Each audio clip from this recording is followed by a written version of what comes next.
Salve, salve, querido e querida ouvinte, sejam todos e todas muito bem-vindos e bem-vindas a mais um episódio do Estrangeiro, o podcast de política internacional do Brasil de Fato, esse nosso espaço aqui para te informar, para debater, para levantar as principais questões e notícias do cenário internacional, sempre, você já sabe, com aquela nossa pegada, aquele nosso jeito, uma visão popular do mundo. Eu sou o Lucas Stanislau, coordenador de Inter aqui do BDF, e nunca tô sozinho aqui nessa missão. Tá aqui comigo ele, grande figura humana, o editor de internacional do nosso site, Rodrigo Durão. E aí, Durão, como é que você tá? Olá, Lucas, tudo bem? Beleza? Olá, você ouvinte, você que nos ouve toda quinta-feira de manhã. Como sempre, estamos aqui ao vivo às 10 horas da manhã com a equipe do Brasil de Fato de Internacional, que traz uma visão diferenciada, uma visão profunda, com correspondentes na Rússia, na China, em Cuba, também na Venezuela. Uma equipe de correspondentes internacionais ímpar na imprensa brasileira. E você pode acompanhar o Estrangeiro nas redes sociais do Brasil de Fato, no YouTube, no Facebook, no X e também nas plataformas de tocadores de áudio, como o Spotify. É isso aí, vem com a gente fazer esse programa que hoje tem muita informação, muito debate, muita análise. Tem Terra Plana no final do programa, não perde. Então manda sua mensagem, interage com a gente está ao vivo aqui no YouTube, esperando o seu comentário, a sua crítica ou a sua pergunta para te responder, falar contigo e derrubar aí as fronteiras que nos separam e provar que o estrangeiro é aqui, é lá fora e é em todos os lugares. Durão, essa semana a gente vem para discutir um tema aqui caro para a América Latina e para os brasileiros também, né? Porque tudo que acontece na Argentina acaba impactando de alguma maneira a vida dos brasileiros, mas a gente segue muito de olho, muito de perto a situação do povo argentino que sofre aí, né, com um governo que está tentando implementar uma política de ajustes, uma política de choque, na verdade, né, econômico, e que tem enfrentado oposição nas ruas e também partidárias, os movimentos, né? Pois é, Lucas. Os argentinos que, por um lado, devem estar felizes por terem goleado o Brasil no começo da semana por 4-1, tiveram uma semana bem política. Na segunda-feira, eles foram às ruas para marcar o aniversário do golpe de Estado que deu início à ditadura em 1976, que durou até 83 e foi considerada uma das piores, uma das mais sangrentas de toda a América Latina nessa época, na segunda metade do século XX, quando houve uma influência dos Estados Unidos e governos totalitários militares alinhados aos Estados Unidos. Todos eles tomaram o poder na América Latina e um dos piores foi justamente a Argentina, com 30 mil mortos. Só para a gente contextualizar, as estimativas dos mortos da nossa ditadura, que durou 21 anos, 3 vezes mais do que o tempo de duração da Argentina, da ditadura argentina, a gente teve oficialmente menos de 500 mortos.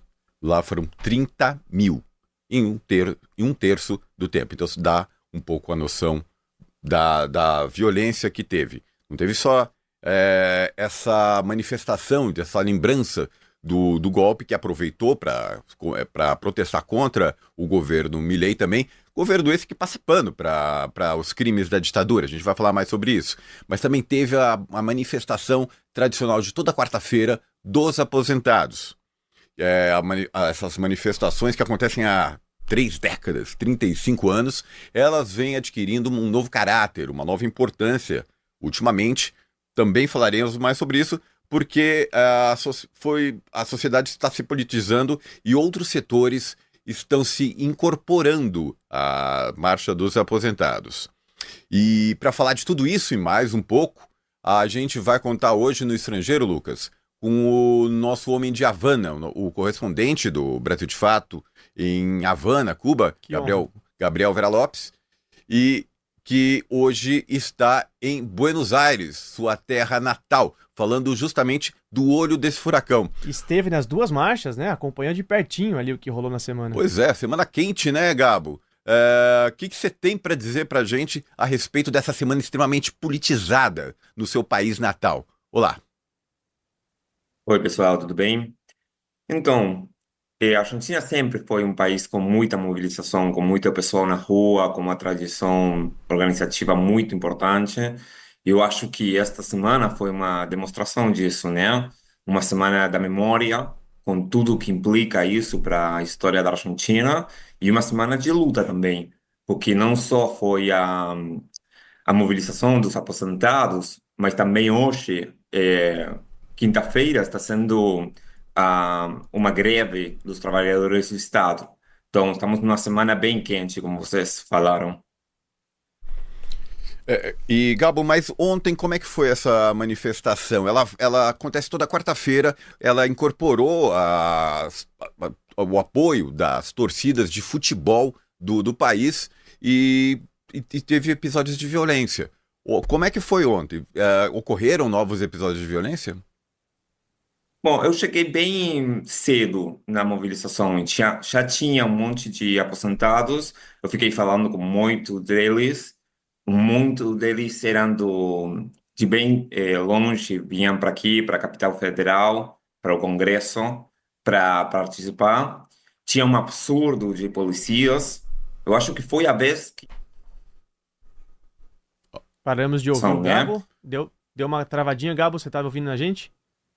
Eu estou ouvindo vocês. Pode seguir então, por favor, Da- deu só um pequeno corte. Você estava falando que chegou cedo e que estava conversando com aposentados que vinham de várias partes do país, né? Várias partes do país, várias partes da província de Buenos Aires, e que tinha um monte de policias, tinha um absurdo de policias. Mas a imagem, né? Muito polícia para reprimir aposentados. O pessoal cantava, né? Que vergonha ter que reprimir aposentados para poder comer, que era o que o pessoal, não só da mobilização estava cantando, sino também o pessoal que saía do trabalho, ia para caminhar, estava indo para algum lado, uma coisa assim. Gabo, e a reivindicação E, é básica, né? A reivindicação é a melhora das aposentadorias, porque o país vive uma crise econômica gigantesca, o preço dos alimentos, o custo de vida na Argentina tá pela hora da morte, né? claro, eu falava com um cara que falava para mim que ele está cobrando, ele está tendo, a aposentadoria dele é o 30% da cesta básica. Vejam só. Então, imagina só, como não é um reclamo muito doido, né? Simplesmente Claro, não deixem nós morrer de fome. claro. São E sim, condições também, básicas, né? muito básicas. Aham. Nós temos que lembrar que o ajuste, quando Milei consegue ficar no governo, o maior recorte que ele faz é nos aposentados. O 30% do, do recorte do gasto público é nos aposentados. Então, é o setor mais prejudicado neste último ano. Claro, e na segunda-feira, como a gente já citou aqui, dias antes dessa marcha de ontem, né, da quarta, na segunda-feira, os argentinos foram às ruas de novo, e aí uma marcha tradicional também, desde o fim da ditadura acontece, que é a marcha, é o Dia da Memória, a Verdade e Justiça, né, tido como o nome, né, do feriado nacional argentino, né, que inclusive é feriado nacional por conta da data que marca o golpe militar de 76. E aí já tá sendo considerada aí por alguns analistas como uma das maiores marchas da história, né? Uma das maiores marchas da verdade, memória e justiça da história, por ter contado... Do país, inclusive, né? Do país todo, por ter contado justamente com uma unidade entre vários movimentos que há tempos não vinham marchando juntos. Os organizadores, né? Os organizadores, e também porque está muito nessa esteira dos protestos da população trabalhadora contra os ajustes do governo, né? Então, Memória, Verdade e Justiça, melhores condições de vida se uniram, né, nessa marcha do dia 24, que de fato foi gigantesca, as imagens dão conta disso. A gente está assistindo agora, para quem está vendo a gente, né, algumas imagens de repressão das polícias contra os aposentados, mas a marcha de segunda-feira também, que aí trazia cartazes de mortes e desaparecidos na ditadura, né, as tradicionais mães da Praça de Maio, né, também se manifestaram ali junto com a população. Mas me parece que o governo, apesar de toda essa mobilização de rua contra o Milei, o governo Milei, o governo libertário, parece que está se segurando aí um pouco, né, na corda bamba, mas está se segurando aí no poder. E eu queria aproveitar esse questionamento, né, que a gente vem se fazendo, até que ponto o governo está forte, não está, até que ponto o governo vai continuar reprimindo ou não, para chamar o nosso analista geopolítico, figurinha aqui carimbada, aqui super trunfo aqui do nosso menu de analistas do estrangeiro, o Miguel Stedley, que está aqui com a gente. Miguel Stedley, historiador. Miguel, obrigado pela sua presença, seja bem-vindo mais uma vez ao Estrangeiro.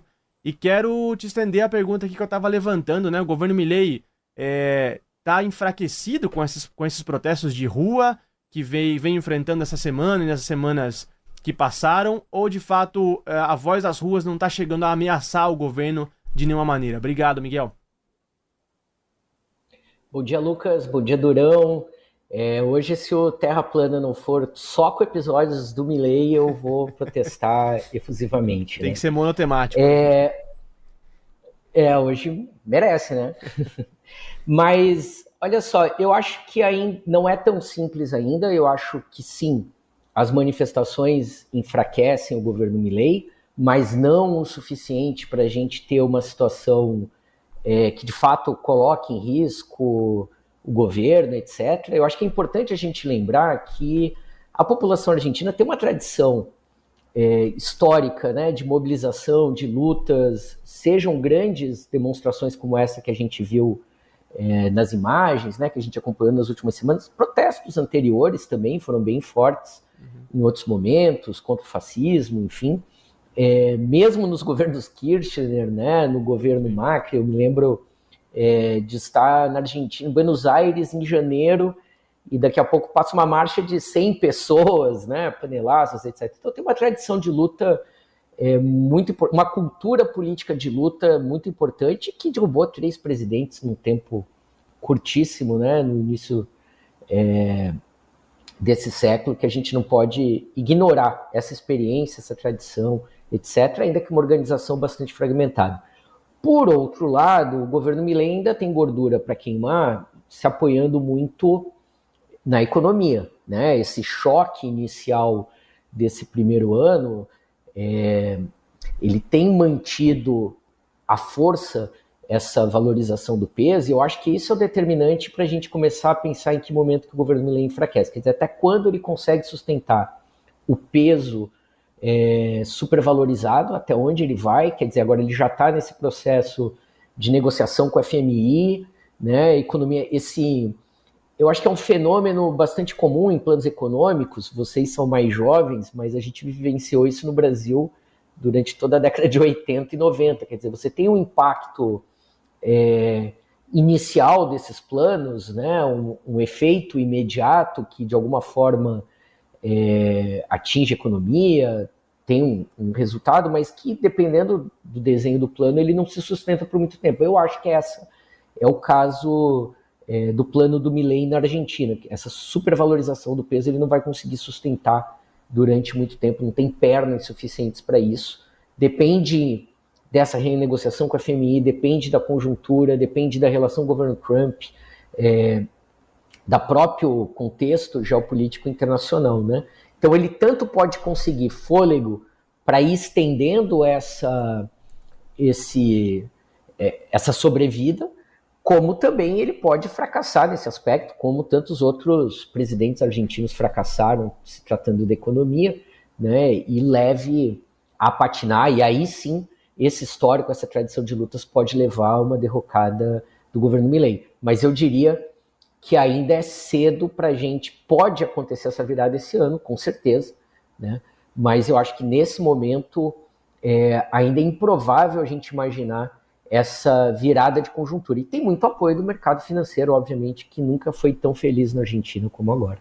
Claro, a gente mencionou há uns episódios atrás, né, Durão, que o Milei era o queridinho da Economist, do Financial Times, do FMI. A motosserra, né, cortando o déficit público e a cabeça de muitas pessoas mais vulneráveis. Exatamente, exatamente. Eu queria aprofundar nesse tema econômico ainda, até para perguntar para o Gabo, que está lá em Buenos Aires, está na Argentina e está sentindo um pouco esse clima de rua, né, entre a população, porque a gente viu há dias atrás o governo, em meio a essa onda de protestos, pasmem vocês, aprovou uma nova dívida, um novo empréstimo com o FMI, dessa vez um cheque em branco, porque a gente não sabe o tamanho da dívida, a gente não sabe os prazos que ela envolve, a gente não sabe as condições em que ela foi feita, mas foi aprovada na Câmara dos Deputados, então via decreto ela não vai passar pelo Senado e já está na mão do presidente agora colher, pasmem, mais um empréstimo de um país que já deve quase 50 bilhões para o FMI. E lembrando que esse tipo de empréstimo, ou os empréstimos do FMI, eles muitas vezes vêm atrelados a condições políticas. Como, por exemplo, você vai...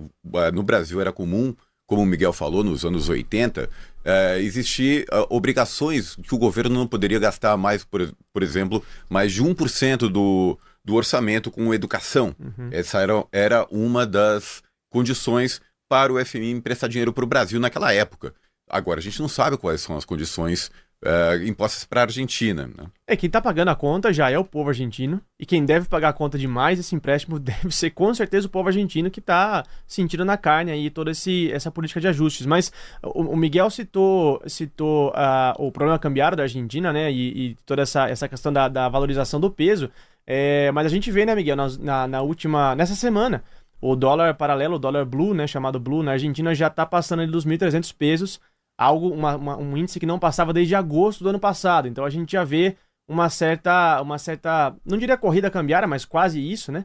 E eu tava lendo hoje de manhã, inclusive, o La Nación, que é um jornal reconhecidamente de direita, né, argentino, e eles se dizendo preocupados com essa desvalorização do peso. Então, se o La Nación tá preocupado, pra gente ficar talvez 3 vezes mais preocupados, né? Porque de fato vai impactar preço, vai impactar condições de vida da população, né?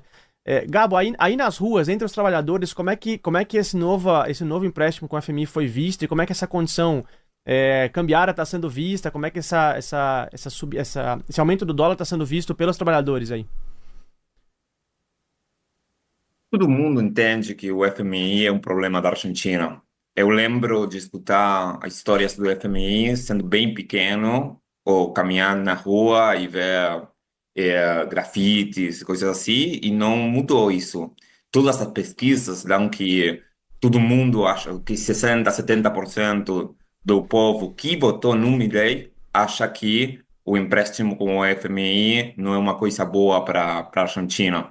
Então, tem um consenso bem estendido de que o FMI é um problema para a Argentina. O problema é que ninguém está fazendo uma coisa muito contrária para que isto não esteja acontecendo. Ninguém na política, né? Porque nós temos que lembrar que Milei é uma minoria bem fraca no Congresso, e ele consegue aprovar em Câmara de Deputados um decreto que ninguém sabe qual vai ser o acordo com o FMI, mas dá poder para o Milei para fazer o que ele quiser com o Fundo Monetário. Então, eu acho que estão acontecendo as duas coisas. No povo trabalhador, nas ruas, tem uma crescente, tipo assim, uma insatisfação, né? desconfiança, insatisfação, claro, com o que está acontecendo, mas isso não tem ainda uma tradução política bem forte. E aí eu acho que também, né, nós temos que pensar que desde janeiro até agora o governo vem perdendo força, mas se nós compararmos com os 15 meses de outros governos, ele está ainda melhor. Então, as duas coisas estão passando. Ele vem perdendo na conversa pública, nas ruas, mas também nas redes sociais, onde eles são muito fortes, mas ainda é um governo com muita capacidade de política e muita força para seguir implementando o que eles estão fazendo, né? E o curioso, isso que o Cabo traz, é que nenhuma força política partidária, o peronismo, por exemplo, não está conseguindo, parece, capitalizar em cima desse descontentamento, né? E é uma coisa bizarra quando você pensa que mais da metade dos argentinos está debaixo da linha da miséria, passou a figurar debaixo da linha da miséria. Isso tudo durante a administração do Milei. Antes era cerca de 39%, era menos de 40% dos argentinos que estavam nessa situação, e subiram para mais de 50% por obra desse governo, que continua tendo um nível considerável de apoio, como o Gabo falou. Sim. Mas eu queria ouvir tanto do Miguel como do Gabo. A gente falou desse plano econômico hiperliberal, mas também tem um outro lado da moeda. Tem um lado do autoritarismo. A gente viu essa marcha dos aposentados que acontece há 35 anos, ela ficou famosa recentemente por causa de autoritarismo, porque a polícia bateu nos idosos. Como disse Maradona, nos anos 80, você tem que ser uma pessoa péssima para você bater num idoso que está reclamando por seus direitos, né? Então teve o acolhimento das torcidas de futebol e para proteger os idosos que estavam lá, os aposentados protestando lá, e a reação do governo. O governo disse que iria criminalizar qualquer torcida organizada, com penas duras de cadeia, inclusive penalizar os clubes que ajudassem, porventura, dessem ingresso, tivessem qualquer tipo de ligação com essas torcidas organizadas normais, não são necessariamente hooligans ou gente mal intencionada, são torcidas organizadas que vão nos estádios argentinos. Gabo e Miguel, Gabo pode ser primeiro. Isso, como é que um governo que bate em aposentado, que ameaça criminalizar torcida de futebol, consegue continuar com esse plano, consegue continuar com popularidade e tem clima para essas medidas autoritárias aí? Como é que a população está vendo esse cerceamento de liberdades e fim de direitos aí? Bom, eu acho que são duas coisas que estão acontecendo no mesmo tempo e que nós temos que separar. O apoio ao governo não é um apoio a bater nos aposentados. Ninguém está a favor disso, exceto um grupo muito de direita, mas quando você olha as pesquisas ou fala com o pessoal na rua, ninguém está contente com a situação dos aposentados. Todo mundo entende que isso é uma crueldade gigantesca. Então, a pergunta é, como você faz, mas então, por que eles conseguem ter esse tipo de apoio? Eu lembrava que o marxista, um teórico chamado Perry Anderson, que deu uma palestra aqui histórica, eu acho que foi no ano 92, uma coisa assim, ele falou que a inflação tinha um efeito disciplinador na classe trabalhadora, que era parecido com o medo que gerava o golpe de Estado. E nós temos que pensar que nos últimos anos da Argentina, a Argentina atravessou um processo de hiperinflação, de inflação muito elevada e descontento com a classe política, que bom, que eu acho que essa é a fortaleza do governo. Eu diria, acho que a força do governo é, sobre todas as coisas, a fraqueza da oposição. E que o pessoal que olha a gente na rua, o pessoal na rua ok, isto não é legal como eu gostaria, mas é o melhor de tudo que vem governando até agora. Miguel, o autoritarismo e a repressão é inerente ao neoliberalismo? Você acha que no político e no social precisa estar acompanhado dessa mão repressora, né? Essa agenda econômica? Com certeza. No Instituto Tricontinental, nós temos usado como termo a ideia de uma nova direita de tipo especial, uma direita de tipo especial para distinguir da ideia de neofascismo, de fascismo. Por quê? Porque o fascismo original, o fascismo histórico, ele era também uma crítica ao capital liberal, ao capital do início do século, né?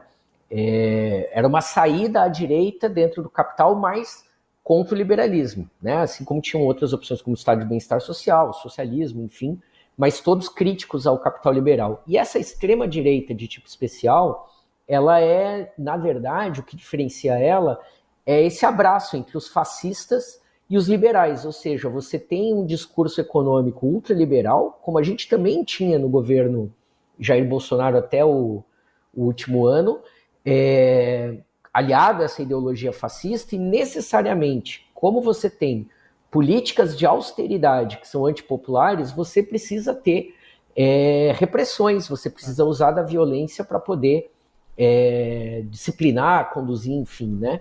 Eu diria ainda, complementando o Gabo, acho que mais do que a inflação, o desemprego também é muito disciplinador da classe trabalhadora, né? Então também, de novo, esse choque econômico, ele tem produzido efeitos imediatos, tem uma queda da inflação, ainda que ela permaneça elevada, mas você tem como consequência também o aumento do desemprego, um desaceleramento da economia, uma redução da produção industrial. Ela é um efeito de curto prazo, como eu estava manifestando antes, e também eu endosso isso que o Gabo falou. Você tem um governo anterior do Alberto Fernandes que é sopa de chuchu, né? Não teve gosto de absolutamente nada, foi ineficaz em todos os aspectos, foi um fracasso em comparação aos seus antecessores kirchneristas, ele não consegue. Então também você chega numa condição, como o Gabo falava, em que estava tão ruim que não pode ser pior, aparentemente. Né? Eu acho que o eleitor argentino pensou dessa maneira. E eu acho que assim como foi a eleição dos Estados Unidos e o governo Biden, eu acho que tem um sinal amarelo fortíssimo aí para o governo brasileiro. Tem espaço na política brasileira para um outsider tipo Milei, que no melhor estilo que se vaiam todos, né? E tem espaço para isso, dado o descontentamento que a gente tem na população com a situação econômica do país. Então tem um clima internacional também que acaba favorecendo a emergência desse tipo de governo, né? E que, por sua vez, necessita de medidas repressivas duras para manter a sua austeridade. Deixa eu só dar um exemplo mais simples, porque senão fica parecendo também que são coisas meio tropicalismos, etc. O governo Macron é exatamente isso, para a gente usar um governo mais elegante, mais sofisticado, etc. Um governo que pratica um austericídio, uma ciocracia, né? Que ao mesmo tempo faz uma repressão, né, nos bairros periféricos, aos trabalhadores, ao movimento sindical organizado, etc. Cortou por Mas decreto as chega aposentadorias, eleição, né, Miguel? Desculpa, por decreto, nem passou pelo Congresso, né? Exatamente. Quer dizer, quer mais autoritário que isso? Ele não tem minoria no Congresso, ele né, abre mão do suposto privilégio da democracia ocidental, do parlamento, do debate, etc. Na França, hein? Né? O berço do liberalismo. Na França. O berço da queima dos carros. E aí quando...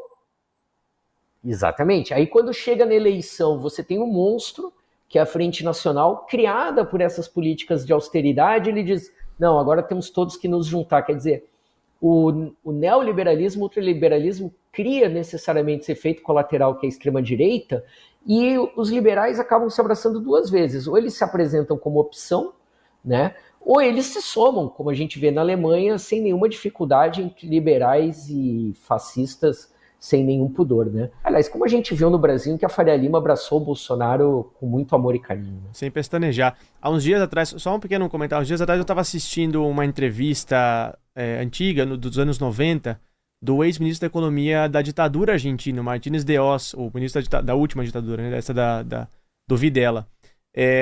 E vejam só, o ministro da Economia da ditadura foi perguntado se seria mais fácil implementar uma agenda de ajuste, uma agenda neoliberal, numa ditadura ou numa democracia.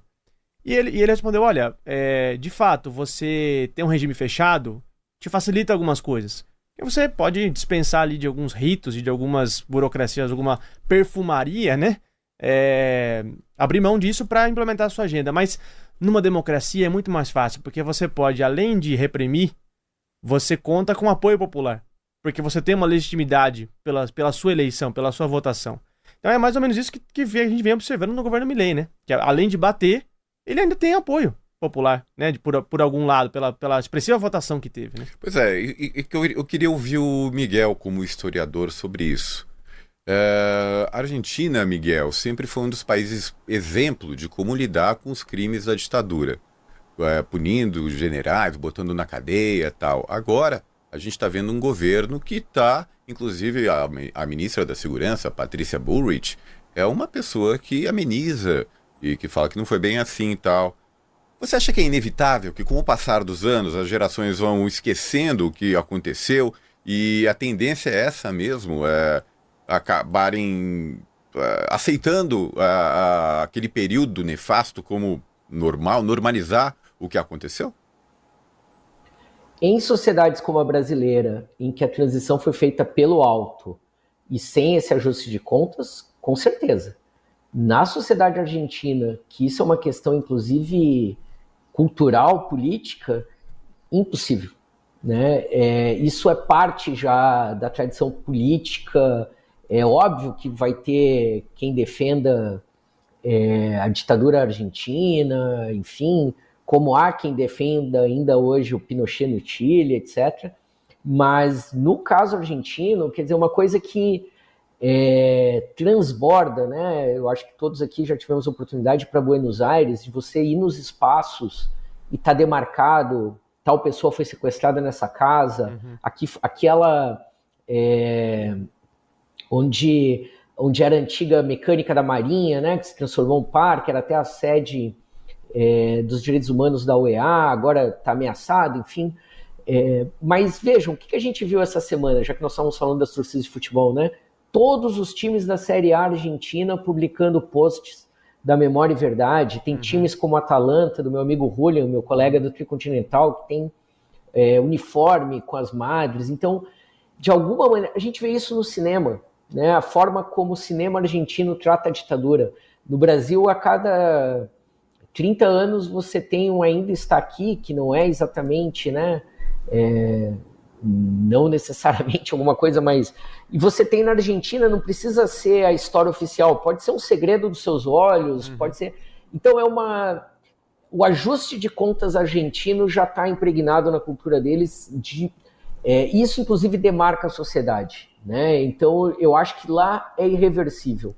Na sociedade brasileira, onde a Folha de São Paulo publica, antes de uma eleição do Bolsonaro, na verdade foi uma dita branda, onde o professor da UFRJ publica... Não, na verdade, a ditadura no Brasil foi ali AI-5 até 79, antes não foi, depois também não, etc. Então, uma sociedade fraca, no aspecto da memória, da verdade e do ajuste de contas como a brasileira, isso é possível.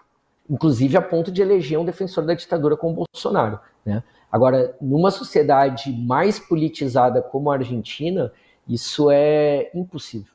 Agora, tem um movimento que a gente até comentava, né, Durão, antes de entrar no ar, que acontecia muito na sociedade brasileira, né, que é essa coisa da teoria dos dois demônios, né, que a repressão da ditadura militar brasileira aconteceu só porque teve guerrilha, teve luta armada, então foi uma reação em defesa da pátria, né, a gente prendeu, torturou e matou e sequestrou e desapareceu para defender o país como se tivesse sido uma reação proporcional ao que estava acontecendo, né? Exatamente, e isso agora... até levantar essa questão para o Gabo, que acompanhou esse anúncio de perto, no dia 24 de março, o governo Milei anunciou que ia abrir alguns arquivos que até então estavam confidenciais da época da ditadura, né? E o que parecia ser um anúncio até meio humano, né? Até meio positivo, né? Em rumo aos direitos humanos. Na verdade, Gabo, alguns analistas têm visto essa ação do governo Milei como uma tentativa de criminalizar os movimentos, né? Porque me parece que o governo ruma para isso, né? Para equiparar as duas falsamente, né? Os dois lados, e dizer que a reação do terrorismo de Estado, né? Praticado pela ditadura foi uma mera reação à violência dos movimentos, né? Você vê assim também esse movimento do governo Milei? E eu acho que tem uma diferença com o governo de Milei, que ele não só apoia a teoria dos dois demônios, sino que ele faz apologia da ditadura. O que eles falam bom, isto foi uma coisa horrível da história da Argentina, mas foi necessária.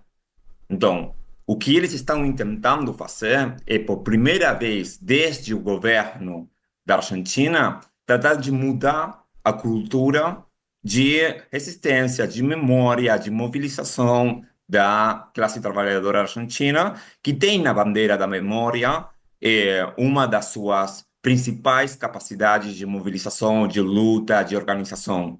Esses dias eu estava falando com um pessoal que tem 25 anos, uma coisa assim, que eles têm uma organização muito nova que chama Netos. Eles são filhos de desaparecidos.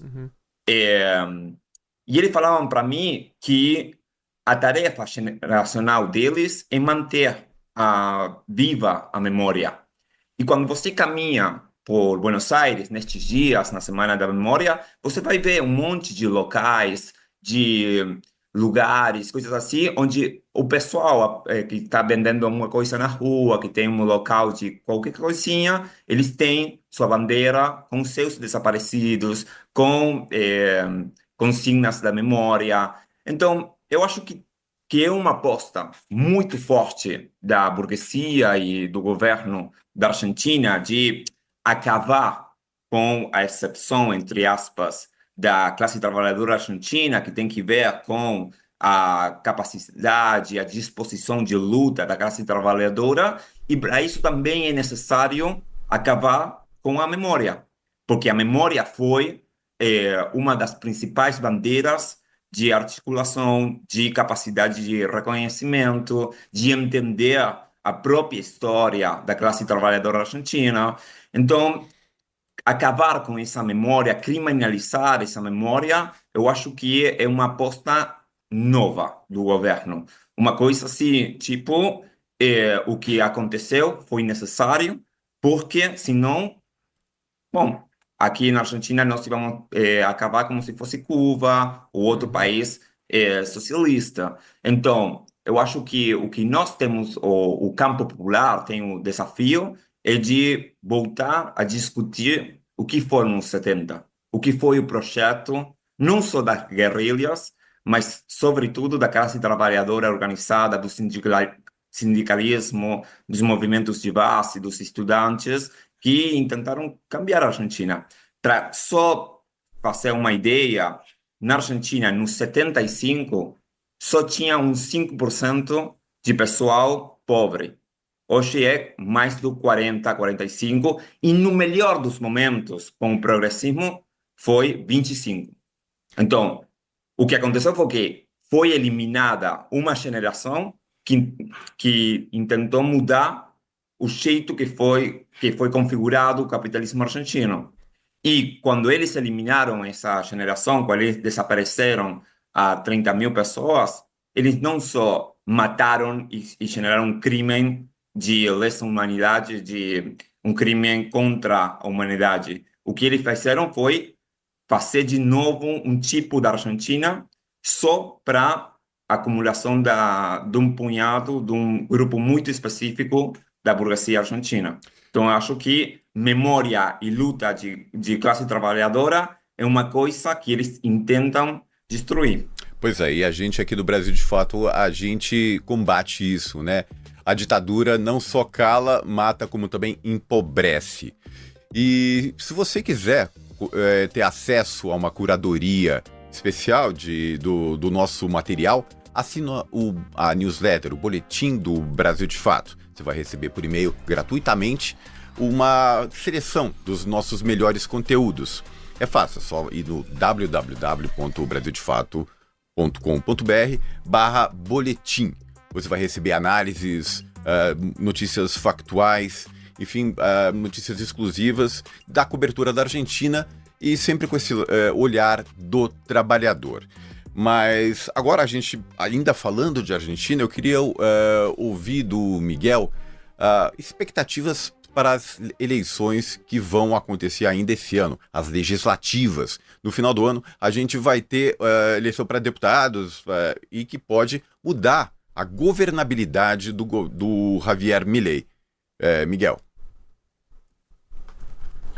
Eu acho que ainda é cedo, Durão. Assim, eu volto para aquela minha questão, né? Eu acho que, inclusive se fala isso na Argentina, né? De se antecipar as eleições.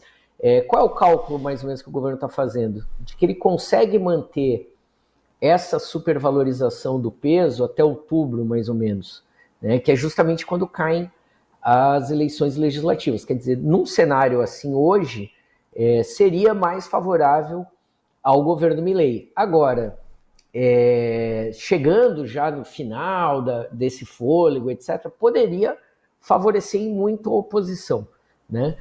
Então, eu acho que também está relacionado com o que eu falei no primeiro bloco, né? Eu acho que se a economia continuar mais ou menos da maneira como está até lá, a gente deve ter um crescimento do bloco do Milei, enfim, pode ter algum tipo de fortalecimento, né? Já que nós estamos lembrando de planos econômicos e da situação brasileira, o Sarney fez isso, né? com o Plano Cruzado 2, assim, o suficiente para ganhar as eleições dos governadores e depois a popularidade, a estabilidade, a governabilidade do governo se foi, né? É uma possibilidade. Agora, se essa erosão da economia começar antes, aí a gente pode ter boas surpresas do ponto de vista da oposição, né? Eu acho que isso pode, inclusive, obriga ao peronismo, ao kirchnerismo, sair um pouco dessa condição que a gente mencionou antes, né? Essa certa... não é apatia a palavra, né? Uma certa perplexidade, talvez, um aprendizado ainda de como se luta nessas condições, ou mesmo curar as suas divergências internas, né? Começar, no fundo, o que a gente está testemunhando é o início de um ciclo pós-Kirchner definitivamente, né? Eu acho que não tem nenhum cenário que se coloque uma volta triunfal da Cristina ou exatamente do kirchnerismo. Acho que a gente vai viver uma nova fase do progressismo político da Argentina. Se ela vai emergir já agora nas eleições legislativas, é um pouco improvável, mas é possível. Cristina, que foi meio bizarramente sancionada pelo governo dos Estados Unidos, né? Tá proibida de entrar nos Estados Unidos, uma e manobra ainda meio... é o maior nome da oposição argentina, né? Ainda é a dirigente, líder, né? A dirigente maior do movimento peronista. Eu queria até perguntar para vocês como é que o peronismo chega não só para essas eleições, mas para 2027, né? Existe alguma esperança de que a Cristina consiga acertar suas contas com a justiça e... Ou se tem outro nome também, do movimento, né? que ela denuncia como lawfare, como perseguição política pela via judicial, né? Um pouco do que a gente observou aqui no Brasil com o Lula, que conseguiu dar a volta por cima e voltou à presidência. Há esperança disso ainda? Ou não? Ou tem algum outro nome à vista? Muito se fala do governador de Buenos Aires, né? O Axel Kicillof. Temos aí alguns nomes na fila peronista. Bom, eu acho duas coisas. A primeira é que nós temos que entender que Javier Milei vai ganhar novas cadeiras no Congresso, sim ou sim, porque não está arriscando seus próprios espaços. Então, nós vamos ter que ficar bem atentos para entender o que está rolando, o que aconteceu.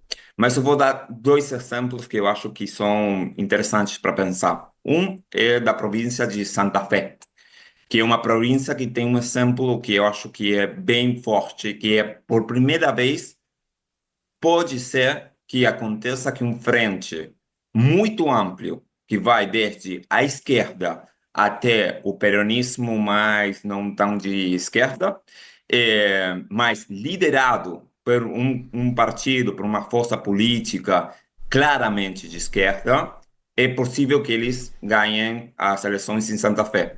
Então, não vão ter que ficar olhando província por província, eleição por eleição, como vai rolar tudo isso. Depois, sobre a Cristina, Cristina é o quadro político mais importante do campo popular da Argentina. O que acontece também é que, nas últimas, foram 3 eleições já, a escolha dela foi indicar alguém muito mais de direita que ela para encabeçar uma força política com o apoio do kirchnerismo. O que vai acontecer é muito pronto para saber, mas uma coisa que é o que vocês estavam marcando, que é assim, é que o Kicillof, o governador da província de Buenos Aires, ele é o perfil mais forte hoje na Argentina para liderar a oposição contra o Javier Milei. Por uma coisa bem simples, ele é governador da província mais importante da Argentina, onde 40% da população mora. Então, ele tem um poder político e uma capacidade de mobilização, de gestão, de governança muito forte. O que acontece aí nós sempre temos que pensar que não existe o peronismo. Existem muitos tipos de peronismos e a pergunta aí todos estes peronismos vão estar detrás dele ou não? E eu acho que estas eleições, como são eleições de legislativas, o que vai acontecer é que todo mundo vai ficar medindo forças. A direita vai tratar de ser quem vai capitalizar, quem vai encabeçar as forças de direita, então nós vamos ver briga entre Milei e Macri, e no peronismo vai acontecer o mesmo. Todo mundo vai tratar de disputar para ver quem é o que logra hegemonizar o espaço da oposição. Muito bem. Esperamos o cenário se definir, porque afinal de contas, como o Gabo disse, são muitas expressões da oposição, muitas expressões do peronismo, e a gente tem que ficar atento a todas elas, né, Durão? E lembrando também que o outro elemento que influencia nesse caldeirão político é o tal do algoritmo. Tanto aqui como lá, quem decide o que as pessoas veem na tela dos seus celulares, no WhatsApp, nas redes sociais, está alinhada à extrema-direita. São as Big Techs lá do Vale do Silício, o senhor Elon Musk, o Mark Zuckerberg, que estão aliados à administração Trump, que está alinhada com o governo de Javier Milei. Muito amigos, Musk e Milei, né? Então, a gente pode ver muita distorção, muita fake news, muitos absurdos, um terraplanismo ocupando um espaço maior ainda nesse ano, antes das eleições. A gente vai ficar de olho, né? Vai estar de olho na cobertura do Brasil de Fato. Com certeza. E falando em Musk, falando em Milei, na mesma frase, acho que é um indicativo para a gente chamar a nossa gincana da semana, né? Nosso quadro Terra Plana. Aquela mesmo. Então chegou a hora, vamos lá para nossa vinheta e brincar da nossa gincana mais absurda da podosfera brasileira. We don't need no education.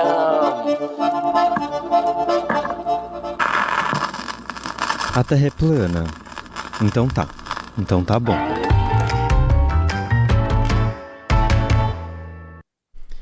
Muito bem, chegamos aqui para o segundo bloco do Estrangeiro, essa nossa brincadeira, essa nossa gincana, essa nossa competição das notícias mais absurdas que saíram no noticiário internacional na última semana.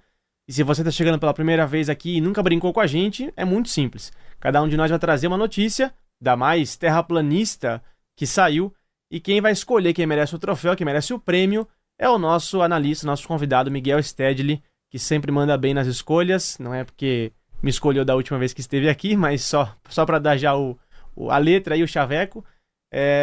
Que pediu hoje monotemático de Milei, mas acho que não teremos isso, né, Gabo? O que você trouxe pra gente diretamente de Buenos Aires? Bom, eu estava por escolher alguma coisa de Milei, mas estavam falando muito dele. Então, o que peguei foi um jornalista americano que foi incluído por acidente, entre aspas, não tinha como ficar num de fora, grupo. Né? Não tinha como, né? Ele foi incluído por acidente num grupo de mensagens do secretário de Defesa, Pete Hegseth, e outros funcionários do governo de Trump, onde ele falou sobre a intenção de fazer uma invasão, de um ataque contra Iêmen. E, bom, eu achava que neste mundo tão difícil, onde nós estamos cheios de grupos de WhatsApp, pode acontecer que você coloque um jornalista e fale coisas que não dá para falar assim em bolsa para todo mundo. Foi um erro que todo mundo pode ter. Durão, imagina você tá lá na sua casa, depois do expediente, e de repente seu celular apita, você dá uma olhada e é assim: ministro da Defesa te incluiu no grupo. Vamos bombardear um país. E aí a próxima mensagem é: vamos bombardear um país. O que você faz, Durão? Eu acho que eu publico. Eu acho que eu vou botar no jornal pra todo mundo ver. O primeiro instinto é achar que é uma brincadeira, né? Um trote dos colegas aqui da redação, um trote Mas daí do você Gabo olha lá, a relação dos presentes nesse grupo de WhatsApp e você vê que a gente do mais alto quilate. Cara, é muito chocante. Quem tava ali? Marco Rubio. Quem mais tava ali? O secretário de Defesa. Militares, o comando militar, o Pentágono tava lá. Exatamente. E quem quiser saber o que tinha nessas mensagens, vai na página do Brasil de Fato, que ontem a gente soltou uma matéria explicitando, já que a revista o jornalista... Revista Atlantic, né? Atlantic, que recebeu essas mensagens, foi checar se não estava incorrendo em crime contra o Estado, traição, por revelar segredos. Uhum. A administração falou, não, isso não é nada, não tem importância nenhuma. Sim. Minimizou, então eles foram lá e publicaram. Você pode ver no brasildefato.com. Mas eu acho que isso dá uma noção do quanto eles não ligam. Não ligam para gafes, errar. Eu acho que errar para mais não é um problema. Errar para menos, fazer menos coisas seria mais problemático na administração do Trump. É um exemplo do método da extrema-direita, né? De governar, né? Não importa que vaze ou não. Eu até cheguei a me questionar se tinha sido intencional essa... Para ocupar a narrativa. Exato, e continuar sendo falado, né? Parece que é um modus operandi da direita. Se eles adicionaram o jornalista por querer nesse grupo, se não foi só um vacilo, né? Pode ter sido, sim. Porque é muito absurdo isso. E a gente, assim, às vezes a gente apela para outros aplicativos que não os da Meta, né? O Signal, no caso, mas... De fato, o vazamento sempre tem dedo humano, né? Não tem jeito. Ali foi a maior dos maiores vacilos. Um ser humano ali que não deveria estar ali no grupo foi adicionado, né? E como tudo que eles fazem parece, nos dá uma certa suspeita de ter sido intencional por motivos que a gente vai depois descobrir, é interessante ver quando a coisa não é intencional. E eles entram numa cilada ou entram em uma situação constrangedora, que é o meu terra plana dessa semana. Muito bem, o que você trouxe pra gente, Durão?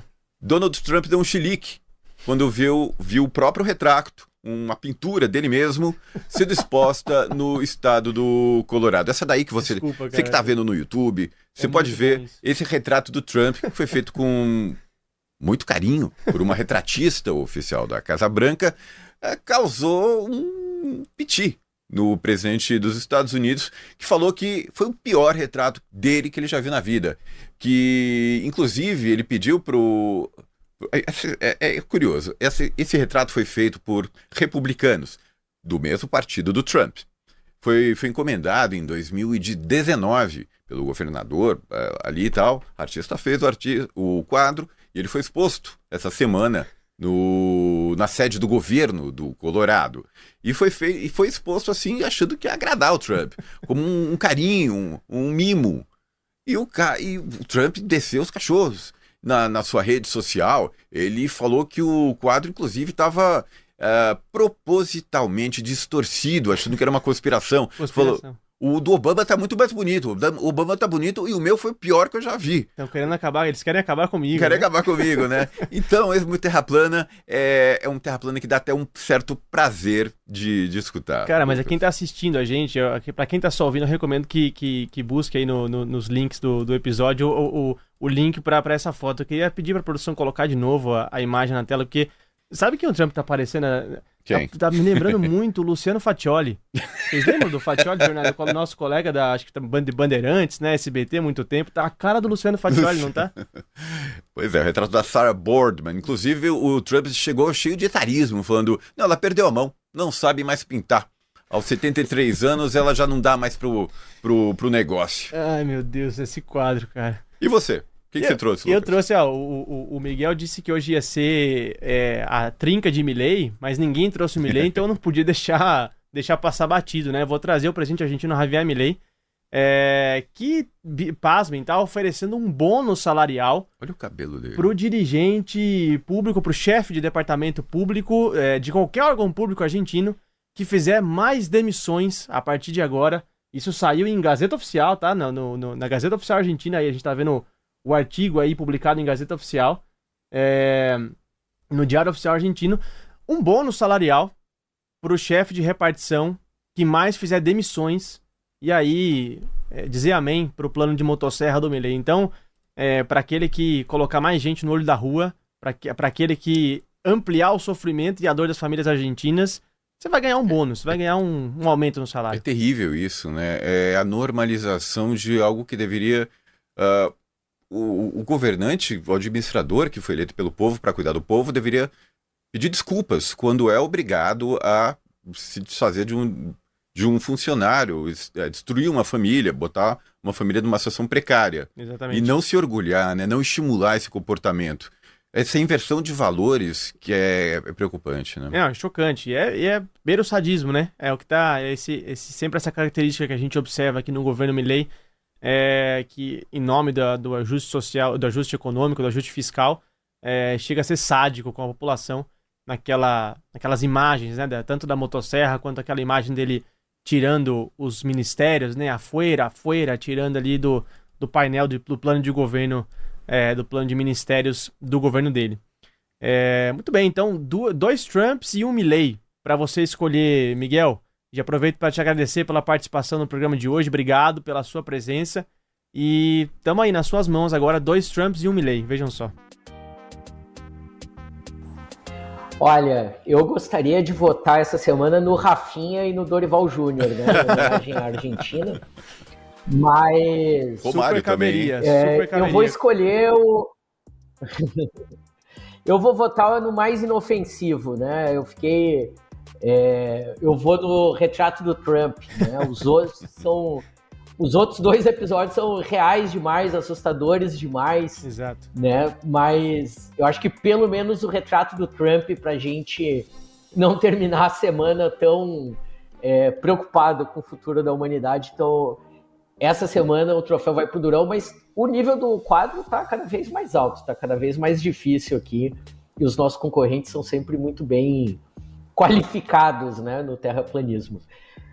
Obrigado de novo, gente, sempre um prazer e estamos aí. Até a próxima edição do Estrangeiro. A gente tá pegando o jeito, né? Estamos se aproximando aí da 20ª edição do Estrangeiro, do 20º episódio do Estrangeiro. Já tá no 20º? Já estamos chegando, já. Hoje estamos no 19, né? Próximo já deve ser o 20º. O que eu percebi... Estamos pegando o jeito do Terra Plana.